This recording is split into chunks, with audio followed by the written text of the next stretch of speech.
If you have ever finished your partner's sentence and gotten it completely wrong, Dr. Nicholas Jenner has some thoughts for you. And honestly, for most of us. This episode follows 3 connected threads from the online therapist. What it actually means to know another person, what relationships are fundamentally for, and what happens when the relationship starts to feel more real than you do. Let's start with that first question, whether two people can ever truly know each other. The post, "Can two people ever truly know one another?" opens by challenging one of the most common assumptions in long-term relationships, that time eventually produces full understanding. And the post puts it plainly. When we stop being curious, as often happens as a relationship matures, we replace fact and reality with assumption. We think we already know why and how our partner behaves and reacts. So the upshot is that familiarity quietly becomes a substitute for attention. We stop checking whether our read of someone is still accurate.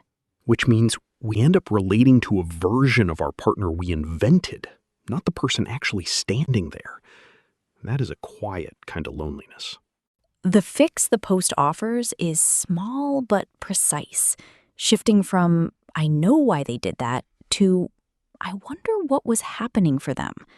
Curiosity instead of certainty. That is where understanding actually begins. And that question about who someone is becoming leads naturally into a harder one. What the relationship itself is even for. Therapy Shorts 104, "What is a relationship for?" takes that question seriously and pushes past the obvious answers, love, security, companionship, to something less comfortable. Which is that relationships are not primarily comfort delivery systems. Right. The post argues a relationship has a remarkable way of bringing to the surface parts of ourselves that might have stayed hidden. We discover how to respond to disappointment, rejection, closeness, criticism, and vulnerability.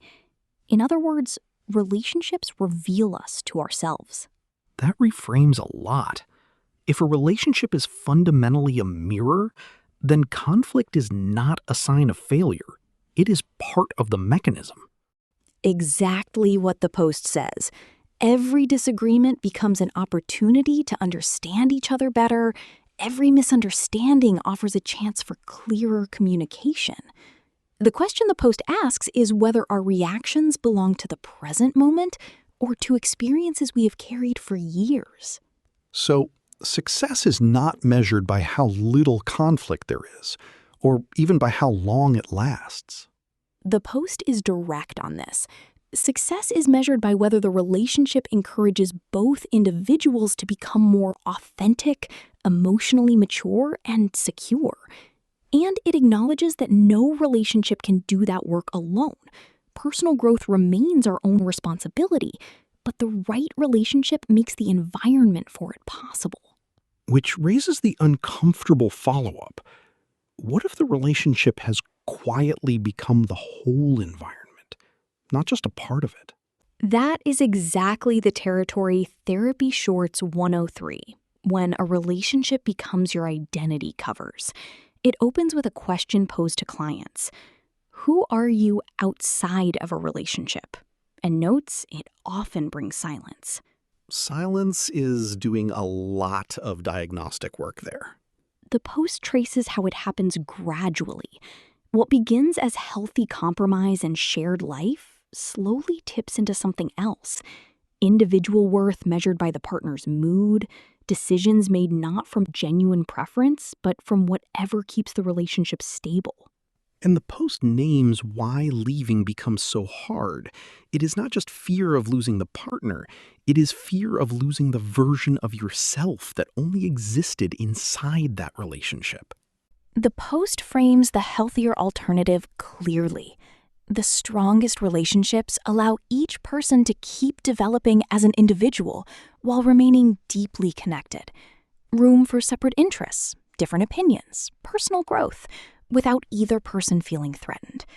The question it leaves the reader with is direct. Are you becoming more yourself within your relationship or less? Curiosity over assumption, mirrors over comfort, identity intact. These posts are essentially making the same argument from 3 different angles. And the thread connecting them is that the most honest relationships are the ones still in motion, still discovering, still asking. That seems worth returning to.